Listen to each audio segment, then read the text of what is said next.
కొద్ది రోజుల క్రితం ఒక సైబర్ కంప్లైంట్ రావడం జరిగింది. అందులో కంప్లైనెంట్‌ని ఎస్ఏ లాగా మాట్లాడి, మీరు సోషల్ మీడియాలో వల్గర్ మెసేజెస్ పెడుతున్నారు.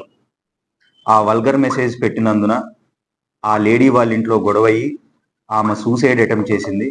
సూసైడ్ అటెంప్ట్ చేసి ప్రస్తుతం హాస్పిటల్‌లో ఉంది. మీ మీద కంప్లైంట్ వచ్చింది అని చెప్పి ఫస్ట్ ఒక కాల్ వస్తుంది. ఆ కాల్ వచ్చిన తర్వాత మీ మీద కేసు రిజిస్టర్ చేయాల్సి వస్తుంది, లేదా వాళ్ళ హస్బెండ్ నెంబర్ ఇస్తాము, మీరు మాట్లాడుకోండి అని చెప్తారు. అలా చెప్పిన తర్వాత ఆ హస్బెండ్తో మాట్లాడటం జరుగుతుంది. ఆ హస్బెండ్ కూడా ఇట్లా మాకు ఇలా డైలీ ఒక 2 lakhs బిల్ అవుతుంది హాస్పిటల్లో, మాకు ఇబ్బందిగా ఉంది అని చెప్పి మాట్లాడతారు. అలా మాట్లాడిన తర్వాత కంప్లైంట్ దగ్గర నుంచి ఆల్మోస్ట్ ఒక 4 lakhs డిమాండ్ చేశారు. ఇతను ఇనీషియల్గా ఒక 30,000 ఫోన్ పే చేస్తారు.